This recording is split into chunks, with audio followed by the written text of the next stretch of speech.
Should I look at you? I really have a tendency to look at you.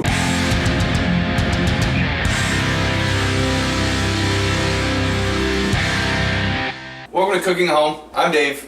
That's Audie. Yeah. Today we're making caramelized onions. So we've shown you all the different ways that you can break down an onion.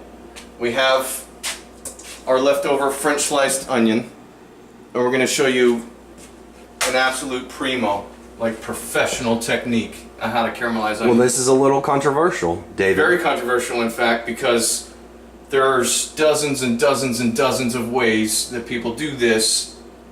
And just like some other things we've talked about, I've tried it all those different ways. And I can say for sure, out of all the dozens of ways I've heard of, this is the best way to do it. So a lot of people say low and slow, takes 3 or 4 hours to do it. A lot of people say don't add water to deglaze or wine to deglaze.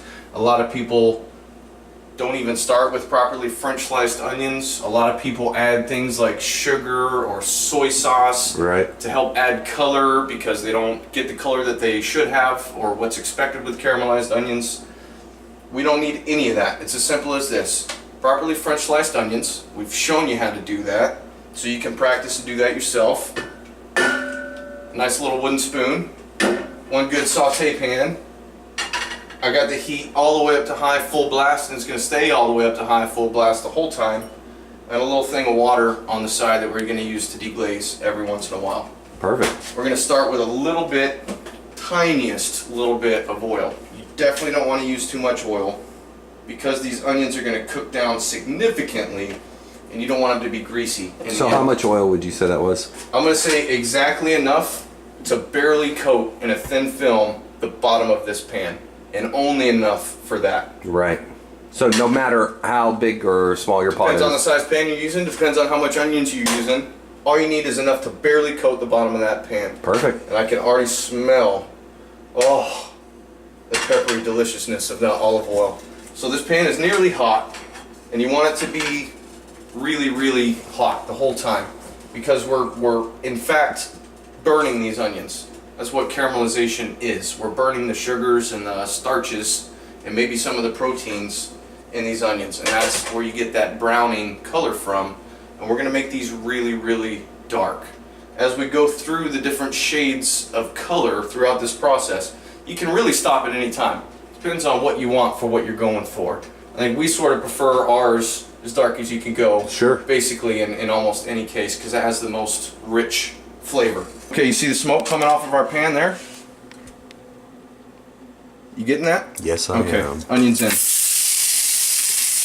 Nice, good sizzle.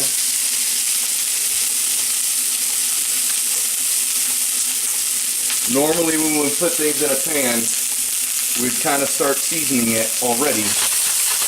We're not going to do that in this case. Because these onions are going to cook down a lot, you can over-concentrate your salt, you can over-season it pretty easily. You can already see we're getting some color. All we're kind of watching for right now is to get things started carefully, because we don't want to burn anything. Brown is good. Dark brown is good. But black means you're burning, and that's not good. So what's going to happen is, everything's going to start browning. The onions are going to brown. Some of that brown is going to stick to the bottom of the pan. That's why we have water. We're going to do something called deglazing. Deglazing is taking any moist liquid, could be water, wine, stock, cream, milk, could be anything. Yeah. To pick up everything that's stuck to the bottom of the pan, redissolve it, and distribute it back in everything that you got going there. So I'm going to do one for now, just because everything's pretty hot. And that's water. That's like an ounce of water or less. It's not much, no. I didn't quite get everything, so one more. You can see everything's already a good shade darker than it started with. And we just need to keep that going evenly.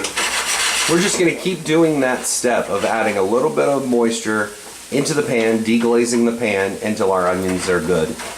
Yes.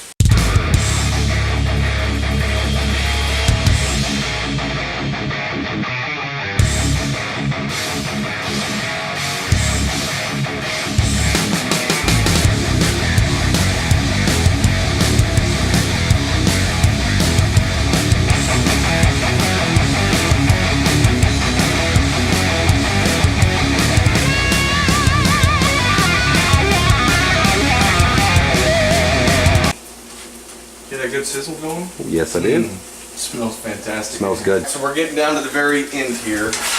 And as with a lot of things in cooking, the closer to the end you get, the faster everything starts to take off. So this is the point to be really careful. Pay really good attention. Come and take a look here, Audie. Nice and dark. Nice and dark. Yeah. How would you describe that color? I'm not good with color words. It sounds bad, but caramel? Caramel, yeah. Well, maybe that's a good way to describe it since we're caramelizing onions. Mahogany, deep, rich color. They almost have a bit of a red to it, yeah. So you see everything sticking on the bottom there? Yeah. That's why we're adding water every once in a while. That will change color much faster than the onions because it's dry and it's in direct contact with the heat. So we deglaze it with some water. We scrape it up off of the bottom of the pan. And then as that water steams away, all that flavor from the bottom of the pan is left on the onions. Yeah, it's got nowhere to go. And that gives everything the same amount of color at the same amount of time. So all that's evenly distributed and everything. I'm going to move in just a little bit, Dave.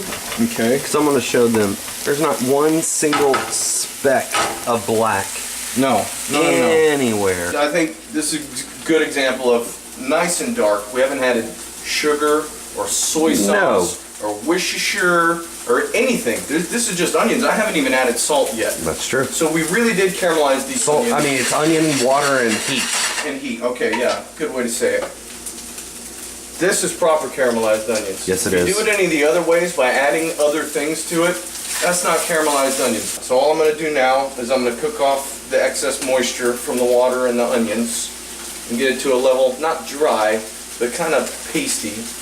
And then Audie's going to use that to make another video. some delicious cheesy bread. Yes, I am. So all you would do from here, the moisture's almost gone, a nice good pinch of salt. Okay? There's a lot of sweetness in here, and it's very, very savory. We need to back that savory component up with some salt. And we ate it. You can see how much those onions cook down. Yeah. I mean, they're probably half the volume that they were, when we put them in the pan. That's why I wait to the end to season. If I had seasoned right up front, I might have put too much salt potentially. Right. Now that it's cooked down and I'm ready to stop, I can add the amount of salt that's appropriate for what's there.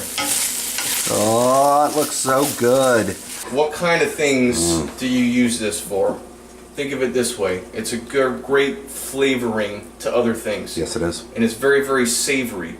So you put it in stews and sauces and soups to give depth of flavor and back up the savory components in those dishes. Absolutely. It's great on steaks, and grilled pork, and grilled fish, and that kind of stuff. A chopped It's sirloin. almost any kind of meat, really. Salisbury steak. You're going to use it in a compound butter to make cheesy bread. Mm-hmm. This is one of the main flavor components in my chicken liver pate Yeah. that I can get anybody to say they like liver after they eat my chicken liver pate. That's another video. But it's because of something like this, because it has such great flavor. And we add roasted garlic to it. We're showing you how to do that as well. So, thank you for watching us. We're cooking at home. I'm Dave. That's Audie. That's caramelized onions. Give it a go yourself. We love you. We'll see you soon.